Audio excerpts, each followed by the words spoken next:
नमस्कार साथियों, मैं हूं कृष्णा पांडे और उत्तर प्रदेश शिक्षक पात्रता परीक्षा की 2015 में इस पीवाईक्यू की श्रृंखला में आप सभी का स्वागत है। आज हम सभी 2015 में पर्यावरण के अंतर्गत आए हुए प्रश्नों की विस्तृत व्याख्या करेंगे और समझेंगे कि ये कैसे क्या ट्रेंड था जो 2015 में प्रश्न आए और उनसे बनने वाले अन्य सवाल क्या क्या हो सकते हैं। बिना देरी किए हम पहले प्रश्न की ओर चलते हैं।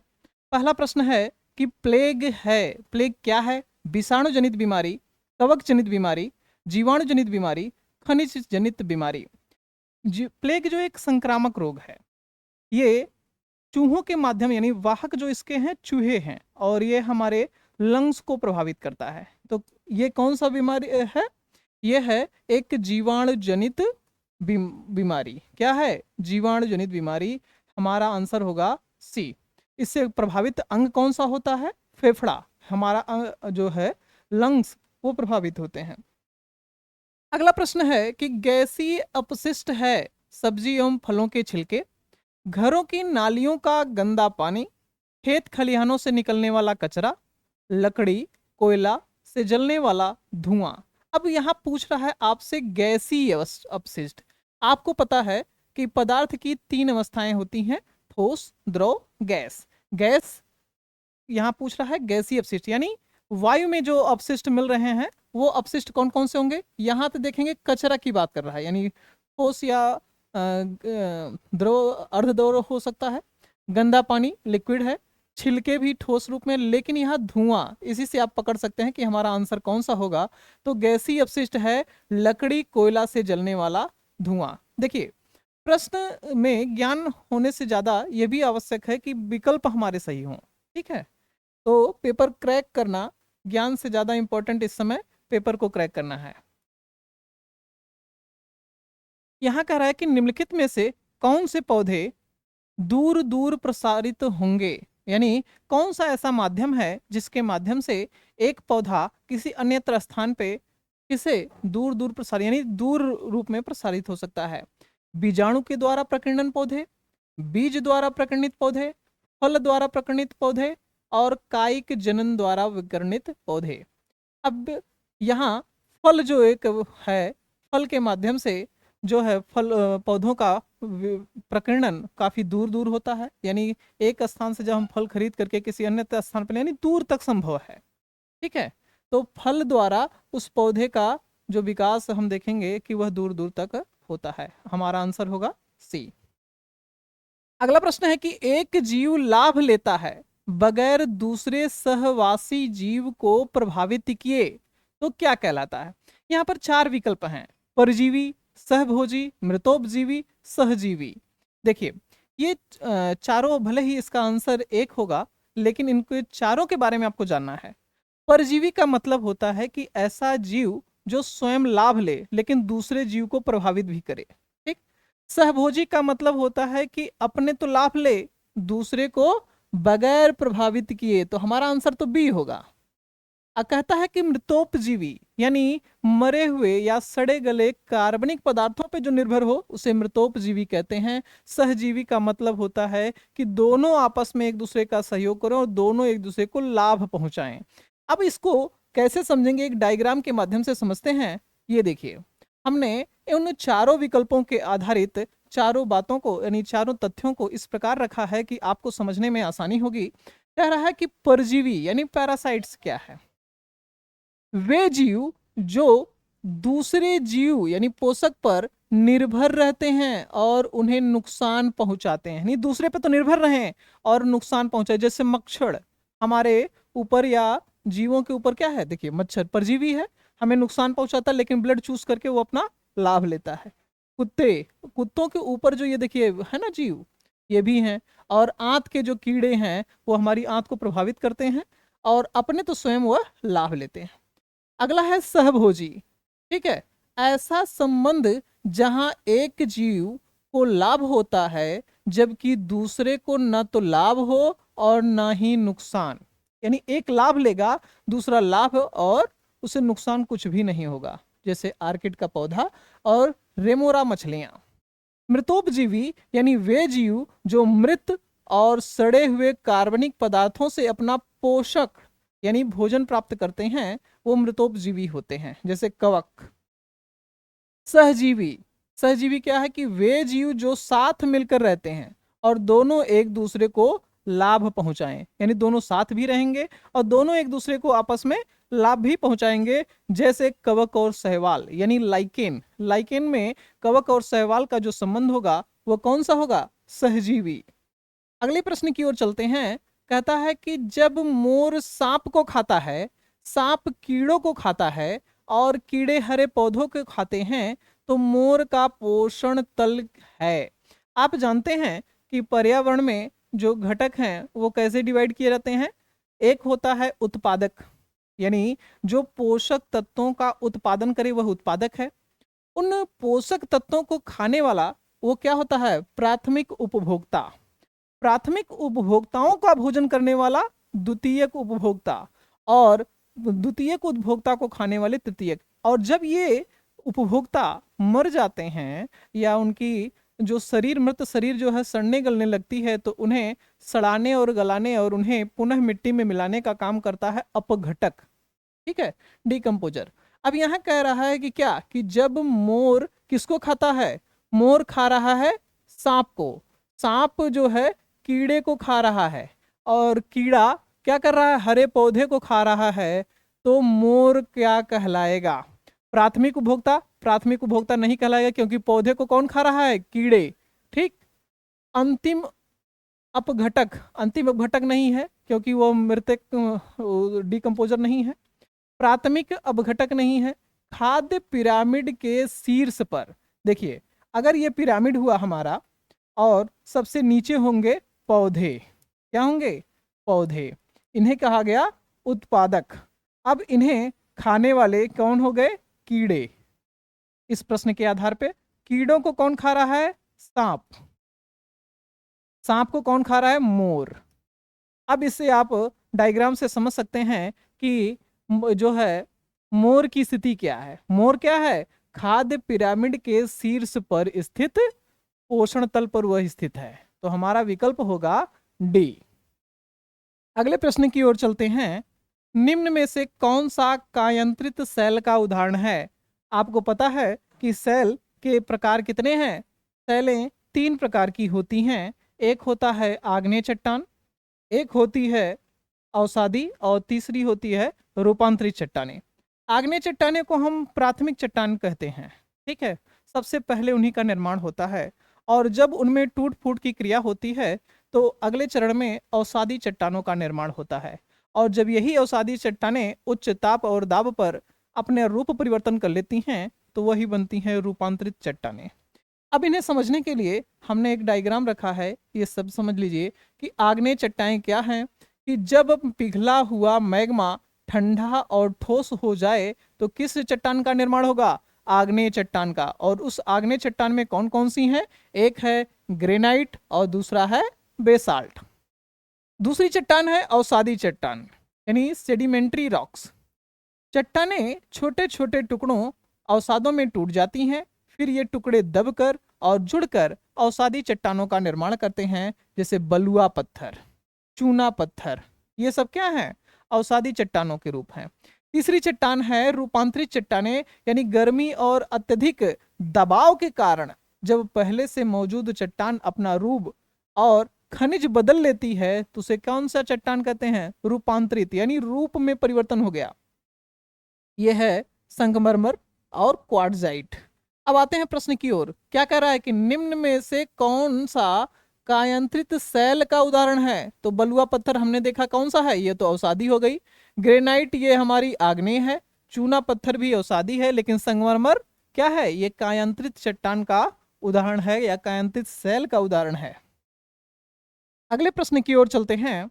महासागरों में निम्न में से कौन सा सर्वाधिक मात्रा में पाया जाने वाला लवण है, यानी क्या सबसे ज्यादा पाया जाता है? यहाँ पर लवण की बात पूछ रहा है कि कौन सा ऐसा लवण है जो महासागरों में सबसे ज्यादा पाया जाता है। तो magnesium sulphate, calcium sulphate, magnesium chloride, sodium chloride. देखिए, सर्वाधिक मात्रा में पाया जाता है सोडियम क्लोराइड। क्या है? सोडियम क्लोराइड, यानी खाने वाला नमक भी कह सकते हैं, लेकिन समुद्री नमक को हम तुरंत नहीं खा सकते हैं, उसे परिष्कृत करके ही खाया जा सकता है। तो हमारा आंसर होगा NaCl यानी सोडियम क्लोराइड।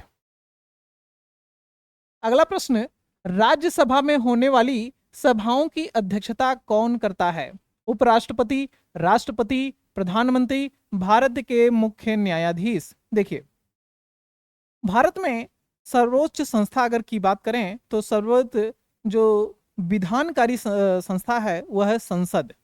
संसद के 3 अंग होते हैं, कौन कौन से? एक होता है राष्ट्रपति, एक होती है लोकसभा और तीसरी होती है राज्यसभा।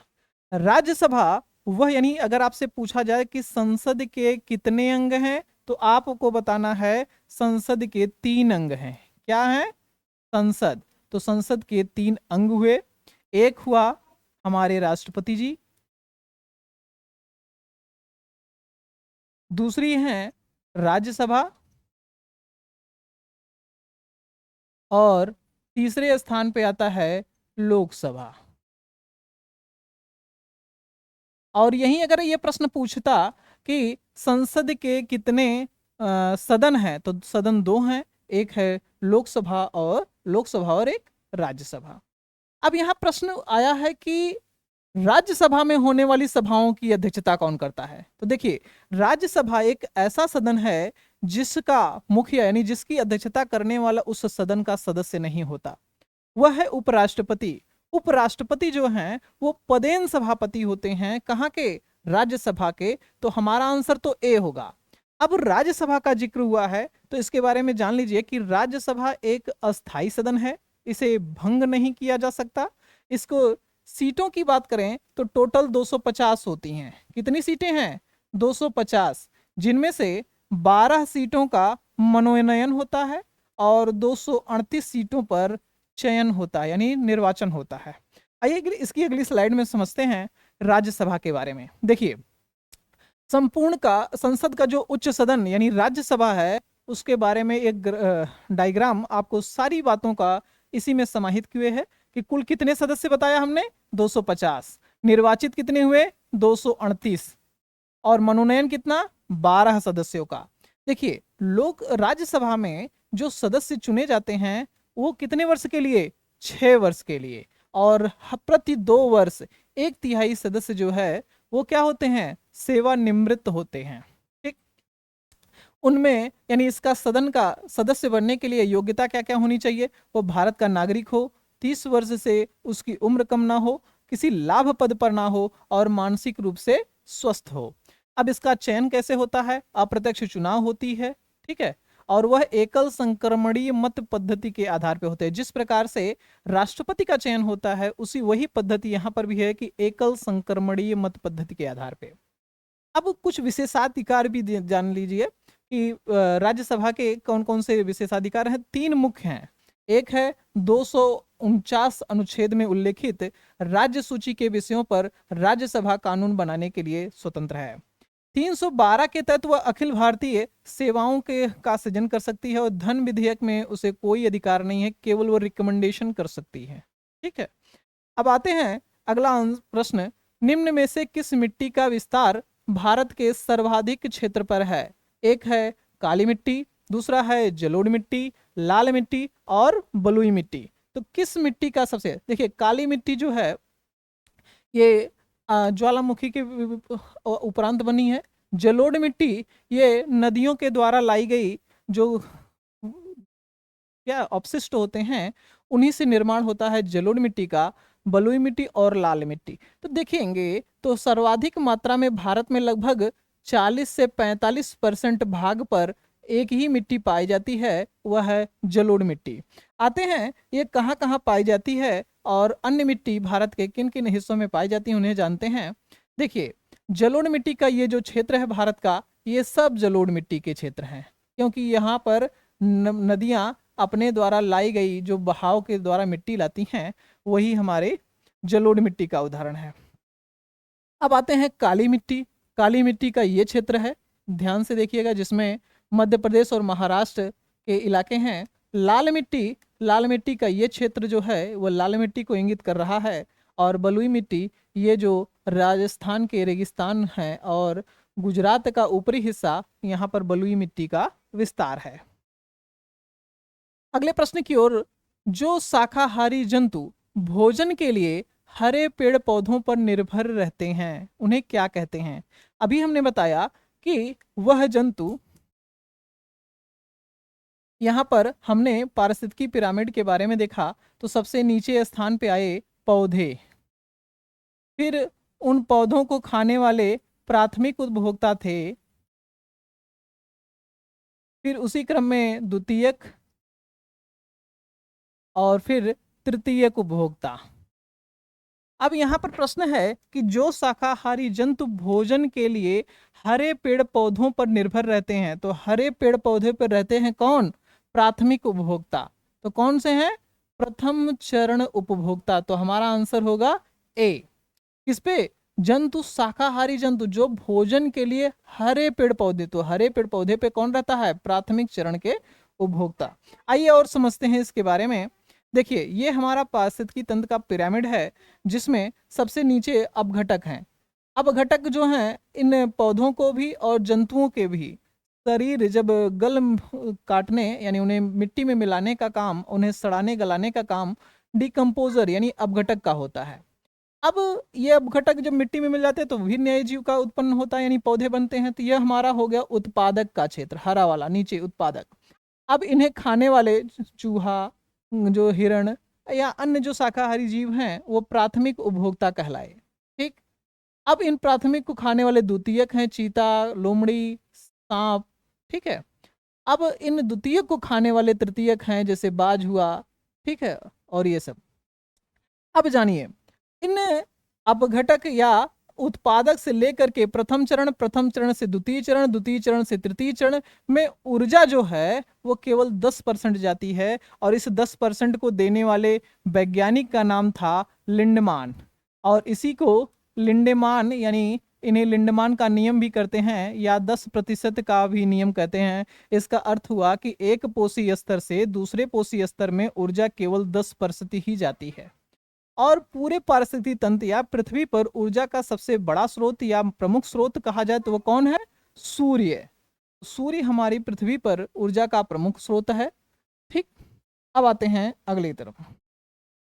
पर्यावरण शिक्षा में समस्या समाधान विधि का गुण है लक्ष्य केंद्रित विधि, सृजनात्मक विधि, चयनात्मकता और उपयुक्त सभी। यहाँ पर समस्या समाधान यानी जो प्रॉब्लम सॉल्विंग विधि है, मेथड है, उसमें क्या क्या गुण होना चाहिए?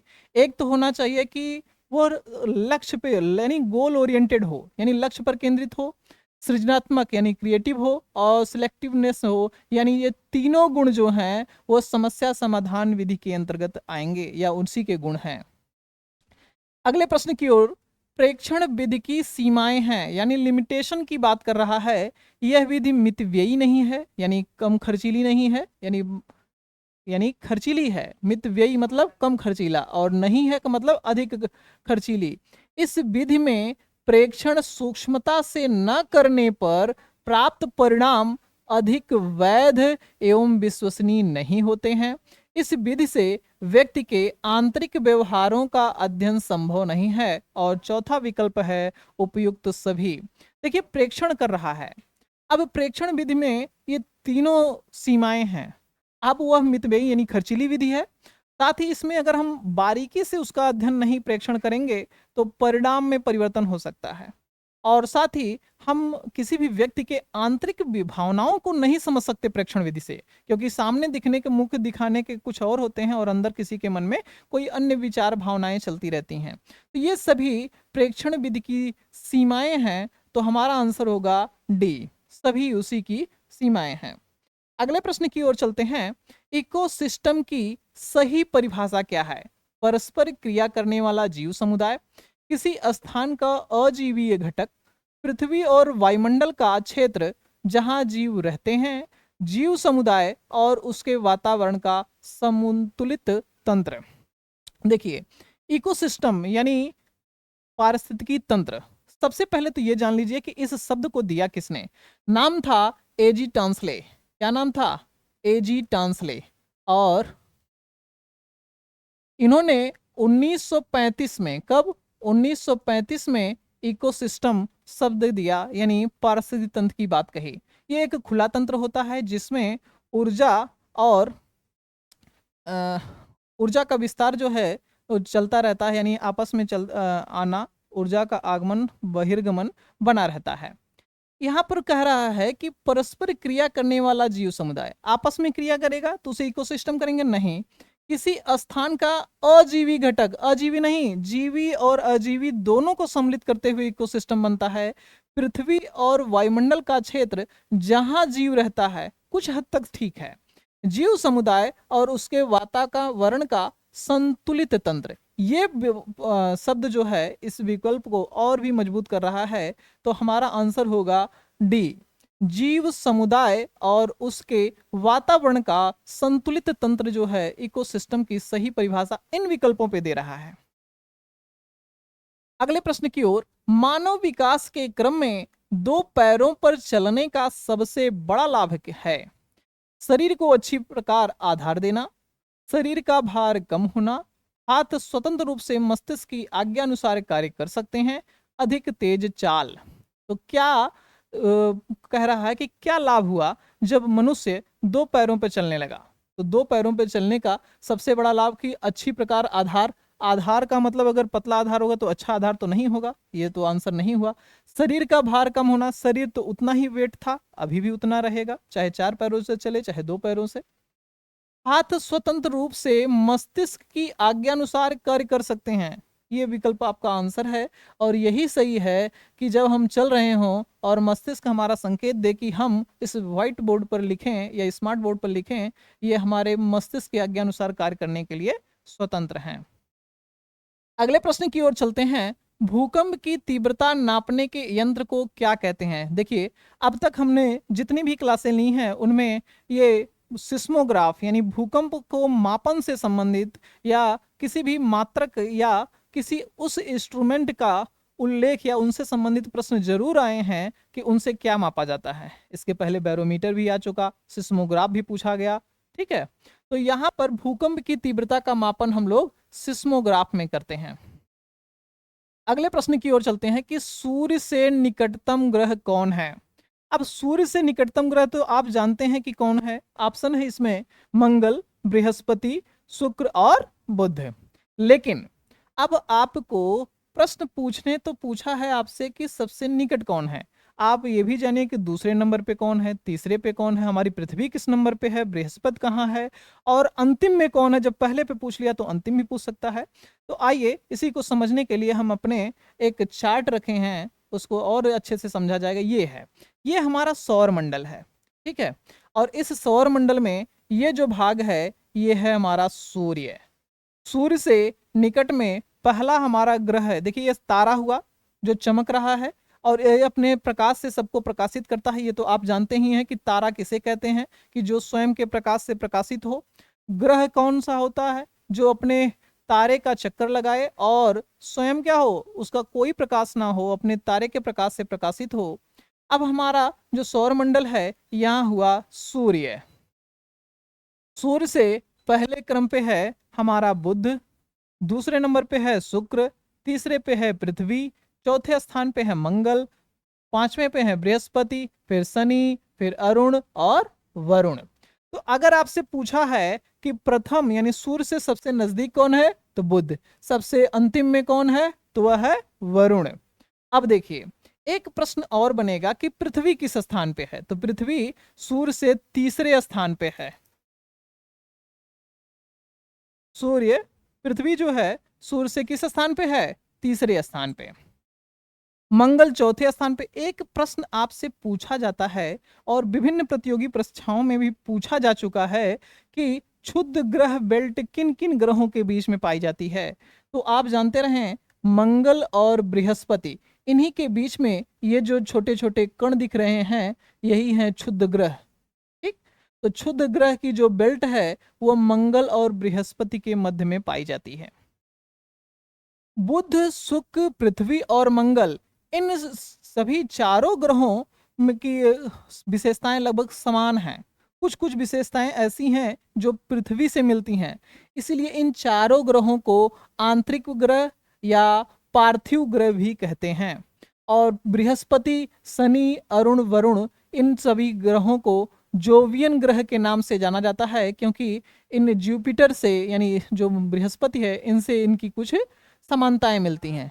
तो बड़ा है, इसका प्रतिनिधित्व करता है, तो इसलिए इसे कहा गया जोवियन ग्रह इन सभी को। और इन्हें कहा गया पार्थिव ग्रह, इन्हें कहा गया आंतरिक ग्रह, और इतने चारों को कहा गया जो है बाहरी ग्रह यानी बाह्य ग्रह कहते हैं। आते हैं अब अगले प्रश्न की ओर। गिर राष्ट्रीय उद्यान किस राज्य में स्थित है? कई बार प्रश्न पूछा गया, इसके पूर्व की क्लास में ये आ चुका है प्रश्न। तो गिर राष्ट्रीय उद्यान जो है वो कहाँ है? गुजरात में। अगले प्रश्न की ओर। निरीक्षण विधि की विशेषता नहीं है, ऑब्जर्वर मेथड की ये क्या है? एक विशेषता नहीं है, वो पूछ रहा है। पहला विकल्प है यह एक मनोवैज्ञानिक विधि है, यह प्रत्यक्ष अनुभवों पर आधारित है, एक बाल केंद्रित विधि है जिसमें शिक्षक एक प्रशासक के रूप में होता है, यह विधि विभिन्न सर्वेक्षणों द्वारा अपनाई जाती है। देखिए, विशेषता नहीं है, आंसर यानी प्रश्न में ये ध्यान दीजिएगा कि नहीं के बारे में पूछ रहा है, ना कि विशेषता पूछ रहा है। यहाँ तो एक मनोवैज्ञानिक विधि है, ये बात तो सही है। यह प्रत्यक्ष अनुभवों पर आधारित, यह भी सही है। बाल केंद्रित विधि है जिसमें शिक्षक एक प्रशासक, तो प्रशासक यहाँ कैसे हुआ? यहाँ तो ऑब्जर्वर है वो, ठीक। तो ये हमारा विशेषता तो नहीं है। यह विधि विभिन्न सर्वेक्षणों द्वारा अपनाई जाती है, तो ये बात सही है। तो हमारा नहीं के आधार पे आंसर होगा सी, यह एक बाल केंद्रित विधि है जिसमें शिक्षक प्रशासक के रूप में नहीं होता। निम्नलिखित वाहनी ईंधनों में से किसको आजकल पर्यावरण स्नेही माना जाता है? डीजल, पेट्रोल, द्रवित पेट्रोलियम गैस और संपीड़ित प्राकृतिक गैस यानी कंप्रेस्ड नेचुरल गैस CNG, और यहाँ पर लिक्विडिफाइड पेट्रोलियम गैस यानी LPG, ठीक। अब देखिए, पर्यावरण स्नेही यानी पर्यावरण स्नेही का मतलब कि पर्यावरण को नुकसान ना पहुंचाने वाले जीव या उन्हें पर्यावरण स्नेही कहा जाएगा। तो अभी यहाँ पर पदार्थ है तो पदार्थ की बात होगी। तो कौन सबसे ज्यादा? तो LPG हमारे घरेलू सिलेंडर है, और संपीड़ित प्राकृतिक गैस हम देख रहे हैं। तो LPG का प्रयोग ईंधन के रूप में नहीं करते हैं कि वाहन में चलाया जाए, चलाते हैं किसको? CNG को, ठीक। तो हमारा आंसर होगा डी, संपीड़ित प्राकृतिक गैस। अगला प्रश्न है कि किसी पारिस्थितिकी पारितंत्र में तत्वों का चक्रण कहलाता है? देखिए, समस्त जीव जो पृथ्वी पर उपस्थित हैं उसमें कार्बन, हाइड्रोजन, ऑक्सीजन और नाइट्रोजन, यही चार तत्व मुख्यतः पाए जाते हैं। और इन्हीं चारों तत्वों का पृथ्वी से वायुमंडल में और उनके जीवन में होते हुए पुनः पृथ्वी में समाहित हो जाना और फिर वातावरण में आना, ये जो चक्र हैं ये जैव भू रासायनिक चक्र कहलाता है। यानी कौन कौन से तत्व हैं? कार्बन, ऑक्सीजन, नाइट्रोजन, हाइड्रोजन, ठीक। कार्बन, हाइड्रोजन, ऑक्सीजन और नाइट्रोजन, चार तत्व हैं। यही जो हैं हमारे वातावरण में विभिन्न माध्यमों से उठते जाते हैं और वातावरण में मिलते रहते हैं। तो इसे कहते हैं जैव भू रासायनिक चक्र। अगला प्रश्न है कि चिपको आंदोलन के प्रणेता हैं हेमवती नंदन बहुगुणा, सुंदरलाल बहुगुणा, मदर टेरेसा, महात्मा गांधी। देखिए, प्रश्न इसके पहले आया है और कई बार आया है, और ये इंपॉर्टेंट है क्योंकि पर्यावरणीय आंदोलन के तहत ये प्रश्न बार बार पूछा जाता है। तो चिपको आंदोलन 1973 में उत्तराखंड के चमोली डिस्ट्रिक्ट में, कहाँ पर? चमोली डिस्ट्रिक्ट, कहाँ? उत्तराखंड। उत्तराखंड में सुंदरलाल बहुगुणा और चंडी प्रसाद भट्ट के सहयोग से जब वनों की कटाई के लिए सरकार ने आदेश दिया था, तो ये लोग क्या करते थे कि उन वृक्षों से आलिंगन कर चिपक जाते थे और उस कटाई यानी वनों की कटाई का विरोध करते थे।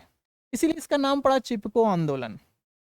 तो इसके अब देखिए, बहुगुणा अगर आप याद करेंगे तो कंफ्यूज हो जाएंगे।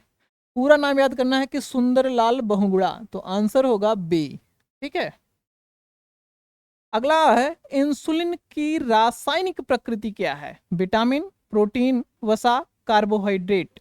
तो इंसुलिन क्या है? इंसुलिन जो एक हार्मोन्स है और ये क्या करता है? मधुमेह रोग यानी डायबिटीज के निस्तारण के लिए इंसुलिन होता है। अगर एक बार शरीर से इंसुलिन नष्ट हो जाता है तो उसे पुनः नहीं निर्मित किया जा सकता।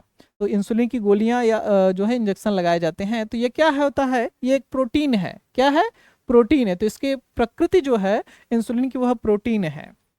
अगला प्रश्न है, पौधों में अर्धसूत्री विभाजन होता है मूल शीर्ष में, पराग कणों में, तने में, पराग कोश में। तो अर्धसूत्री विभाजन यानी जनन से संबंधित प्रश्न है कि वह जनन यानी नए पौधे का निर्माण कहाँ होता है। तो आपको पता है कि निषेचन अन्य सभी सब क्रियाएं वो कहाँ संपन्न होती हैं? पराग कोश में। तो आंसर होगा डी, पराग कोश में अर्धसूत्री विभाजन होता है। अगला प्रश्न है कि ज्वर नियंत्रण में आमतौर पर सबसे अधिक प्रयोग की जाने वाली औषधि है Brufen, B complex, paracetamol, Liv 52। क्या होता है? सबको जानकारी है, पैरासीटामोल। तो ज्वर नियंत्रण में किसका प्रयोग होता है? पैरासीटामोल। अगला है, जैविक समुदाय में प्राथमिक उपभोक्ता है। अभी पिरामिड हमने समझा, पिरामिड में सबसे नीचे आया उत्पादक, उत्पादक में हरे पेड़ पौधे। तो हरे पौधे ये क्या है? उत्पादक। और उसके ऊपर है प्राथमिक उपभोक्ता, फिर द्वितीयक, फिर तृतीयक। तो अब यहां पर प्रश्न पूछ रहा है कि जैविक समुदाय में प्राथमिक उपभोक्ता क्या है, यानी प्राथमिक उपभोक्ता ये किसको खा रहा है? हरे पौधों को। तो यह क्या होगा? शाकाहारी। क्या होगा? शाकाहारी। मांसाहारी होगा? नहीं, क्योंकि मांस तो खा नहीं रहा है। सर्वाहारी सब तो खा नहीं रहा, डेट्रीवोर भी नहीं है, वह क्या है? शाकाहारी है। अगला है कि दही निर्माण हेतु कौन सूक्ष्म जीवी उत्तरदायी है? Aspergillus, streptococcus, retrovirus, lactobacillus. देखिए दही यानी दूध से दही के निर्माण में क्या कौन सी जीवाणु का प्रयोग होता है? वह है लैक्टोबैसिलस। लैक्ट जो है वो दूध को इंगित करता है और उसी से बना है लैक्टोबैलिसस। तो हमारा आंसर होगा डी, लैक्टोबैलिसस वह जीवाणु है जो दूध को दही में परिवर्तित कर देता है। याद होगा या घर में आप लोग देखे भी होंगे, दूध में जोरन डाला जाता है। तो वही जो जोरन होता है उसमें यही लैक्टोबैलिसस जीवाणु होता है जो दूध को दही में परिवर्तित कर देता है। अगला प्रश्न है कि मानव रुधिर वर्ग की खोज सर्वप्रथम किस वैज्ञानिक ने की थी? लैंडस्टीनर, जेनिंग्स, पेंटिन एवं मास्ट, कार्ल मार्क्स। कार्ल मार्क्स तो हो नहीं सकते क्योंकि इनका संबंध सोशियोलॉजी से है। लैंडस्टीनर, तो कार्ल लैंडस्टीनर जो हैं इन्होंने मानव रुधिर वर्ग की खोज की थी। रुधिर वर्ग में आप जानते हैं कौन कौन से ब्लड ग्रुप होते हैं? ए बी और ओ। ए में ए एंटीजन होता है, एंटीबॉडी बी होती है। बी में B antigen A antibody. A B में ए एंटीजन बी एंटीजन दोनों होते हैं लेकिन कोई एंटीबॉडी नहीं। यहाँ पर कोई एंटीजन नहीं लेकिन दोनों एंटीबॉडी होते हैं। आइए इसको चार्ट के माध्यम से समझ लेते हैं। ये हमारे चारों ब्लड ग्रुप हैं। ब्लड ग्रुप ए में कौन सा एंटीजन होगा? एंटीजन ए। अपोजिट रूप में जानते रहिए कि प्लाज्मा में कौन सी antibody? B. B blood group में कौन सा एंटीजन? बी। तो जैसा ब्लड ग्रुप वही एंटीजन, और जो नहीं है उसी के एब्सेंस वाला एंटीबॉडी। तो बी एंटीजन हो गया, और इसमें क्या नहीं है? ए नहीं है, तो इसमें एंटीबॉडी ए होगा। ये याद करने के लिए है कि जिसको जौन सा ब्लड ग्रुप उसके अपोजिट वाला उसका एंटीबॉडी। अब यहाँ B A B blood group है तो ए भी एंटीजन बी भी एंटीजन, तो ए एंटीजन बी एंटीजन दोनों होंगे, लेकिन इस प्लाज्मा में कोई एंटीबॉडी नहीं होगा। ब्लड ग्रुप ओ जो होगा इसमें दोनों एंटीजन नहीं होंगे, कोई एंटीजन नहीं, लेकिन प्लाज्मा में ए एंटीबॉडी और बी एंटीबॉडी दोनों पाए जाएंगे। ठीक है, तो ये हमारे चारों ब्लड ग्रुप हैं। अब आप ये जानते रहिए कि ए ब्लड ग्रुप होगा तो A antigen B antibody, B blood group होगा तो B antigen A antibody, A B blood group होगा तो ए एंटीजन बी एंटीजन दोनों होंगे, और प्लाज्मा में कोई एंटीबॉडी नहीं। ओ ब्लड ग्रुप है तो कोई एंटीजन नहीं, दोनों एंटीबॉडी, यानी ए और बी दोनों। अगला प्रश्न है कि प्याज, आलू, अदरक हैं क्या? जड़, तना, अपस्थानिक जड़ें, सल्क पत्र। देखिए कई प्रकार के पोषक तत्व यानी फल हम लोग खाते हैं, और उनके खाने वाले अंग के रूप में पूछा जा सकता है कि कौन सा भाग उन फलों का खाया जाता है। जैसे प्याज, प्याज को आप लोग देखे होंगे उसमें कई पत्तियां होती हैं यानी सल्क होते हैं, तो वह क्या है? एक सल्क कंद है यानी एक तना है। आलू क्या है, आलू भी एक तना है, और अदरक क्या है, वो भी एक प्रकंद है। तो आइए ये देखिए डायग्राम, जो इन्हीं डायग्राम था, अच्छा वो डायग्राम ही कट गया है, जिसमें ये प्याज आलू अदरक की बातें थी, एक डायग्राम रखा गया तो वो तो है नहीं, तो ये जानते रहिए ये सभी तने हैं। ठीक है, आते हैं अगले प्रश्न की ओर। एक कोशिकीय सूक्ष्म जीव है स्पाइरोगायरा, विषाणु, पैरामीशियम, हाइड्रा। एक कोशिकीय सूक्ष्म जीव क्या है? ऐसा जीव जिसका निर्माण केवल एक कोशिका से हुआ हो, उन्हें एक कोशिकीय जीव कहते हैं, और वह है पैरामीशियम। पैरामीशियम जो है एक कोशिकीय सूक्ष्म जीव है। अगला प्रश्न और आज का लास्ट प्रश्न है कि निम्न में से कौन सा पादप उत्पाद साबुन का विस्थापन है? रुद्राक्ष, रीठा, तेंदु और उपरोक्त सभी। देखिए, आप जानते होंगे कि रीठा का नाम आप लोग सुने होंगे कि बालों में लगाने के लिए, यानी बालों के संरक्षण का काम कौन करता है? रीठा। तो इसमें पादप उत्पाद की बात होगा, और वह जो साबुन को रिप्लेस करे वह है आंसर आपका रीठा। इसी के साथ आज का प्रश्न और आज की क्लास समाप्त होती है, और मिलेंगे अगली क्लास में। जय हिंद, धन्यवाद।